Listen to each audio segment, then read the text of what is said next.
Hey guys, and welcome back to Happy Heart Homemaking. If you're new here, my name is Heather. Tonight I will be doing a kind of a cooking vlog. As you can see, I have my spices out, my pan out, and my oven preheating. Don't mind the trash back there, it's not quite full. So come along as we cook a pizza casserole.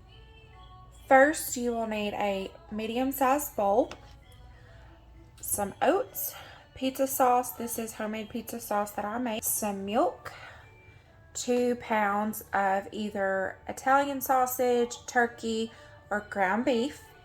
Or if you even wanted to like a mixture of ground beef or ground turkey, I have done that before. Our spices will be salt, if I can point to it, garlic powder, minced onion, some Parmesan cheese, and pepper that I forgot to pull down. It's right there. So let me get my packs of meat open and we'll get started.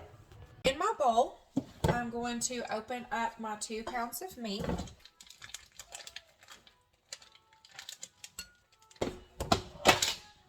I'm going to start out with a 1/2 cup of rolled oats. And this is the old-fashioned kind, not the instant. I mean, surely you can use instant, but this is a little bit easier on the sugar levels. We're going to take a 1/4 cup of milk.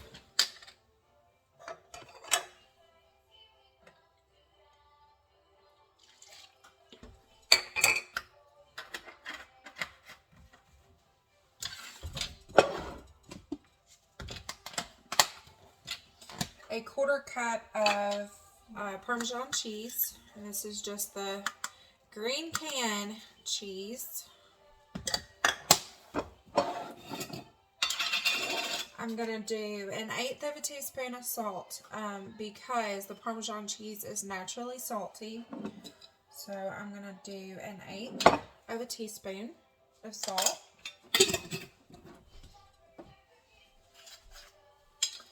I'm going to do a 1/4 to a 1/2, or right in between, of pepper. And it all is preference. I like pepper. My family likes pepper.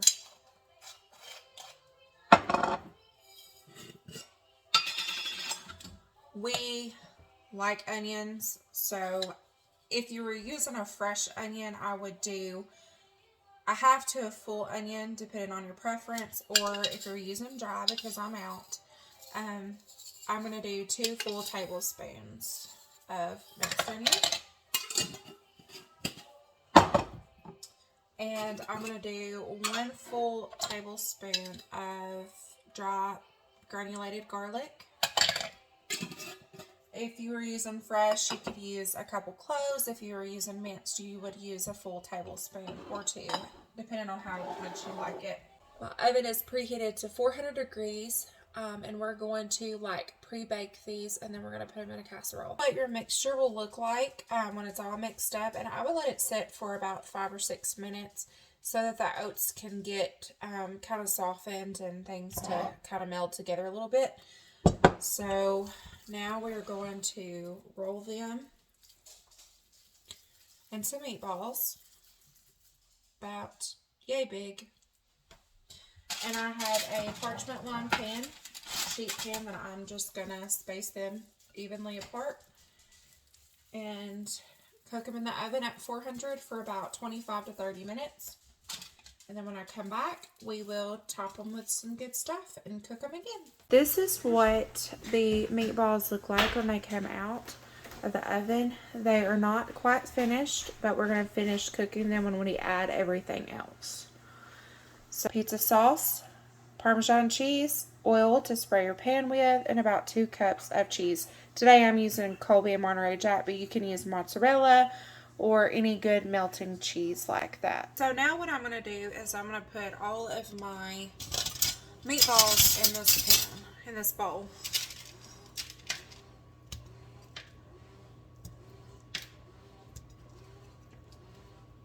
And you want to kind of be gentle with them because, like I said, they're not completely cooked through yet.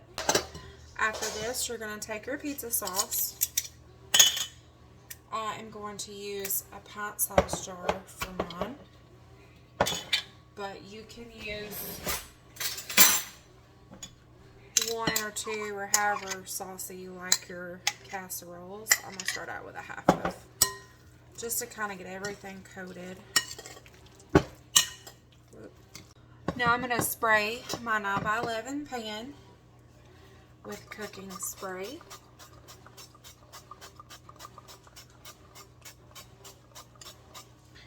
And we're going to put our meatball mixture into this pan. If you were keto, you could do crushed up pork rinds instead of the oatmeal, but I chose the oatmeal because we are not keto. We eat steady carbs, long-acting carbs, not short-acting carbs. So this is perfect for my family. Top this with some Parmesan cheese to cover. Add 2 cups of our cheese.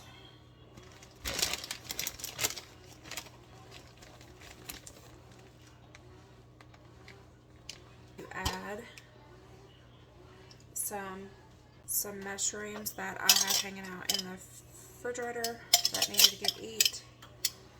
I really should have put this underneath the cheese, but I didn't, and it's still going to be okay. So, then we're going to put our pepperoni on it.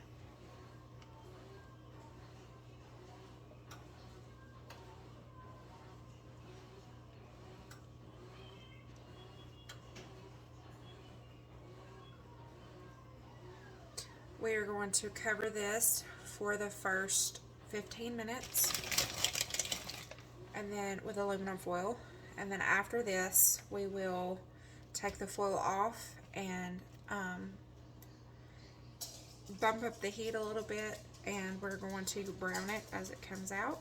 Now when it comes out of the oven, you can choose to put more cheese on it. I'm not, because dairy prices are going up and have gone up. And we're going to do the heat down to 375, cover it with foil, cook it for the first 15 minutes, take the foil off, and cover it for, or let it cook for another 15 to 20 minutes.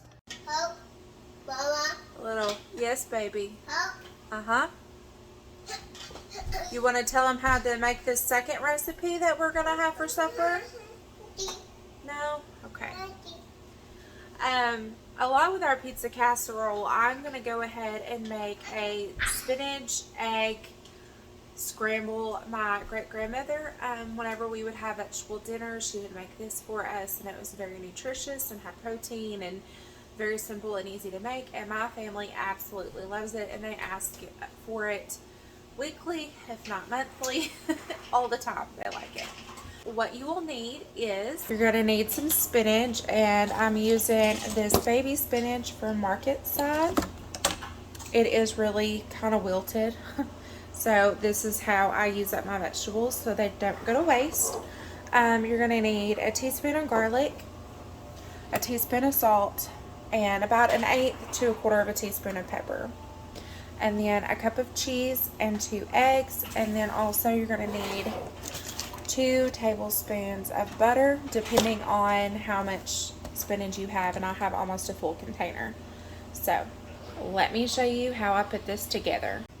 I have my skillet heating about medium-high heat, and I'm going to put my 2 tablespoons of butter. Well, that's a little over 2 tablespoons, but I'm going to go ahead and use that up. I'm going to melt that down.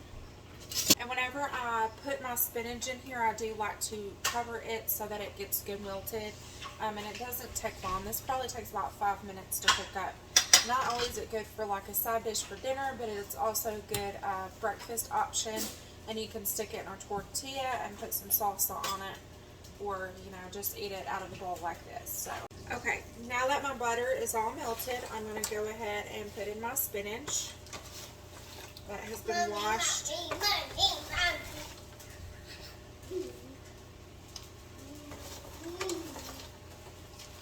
And a great tip to store spinach is a couple of paper towels over your spinach, and every time you use it, change the paper towel out and flip the whole box upside down in the fridge.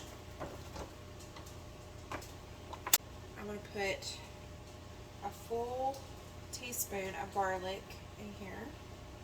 Garlic powder. I'm out of minced garlic. And I'm just going to kind of eyeball this. Just some pepper.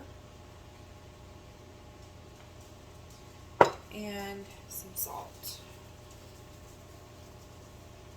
And all we do is pop a lid on it. Okay, when this is kind of wilted down some, you'll see it really wilted down a lot. You're going to crack you 2 eggs in a bowl.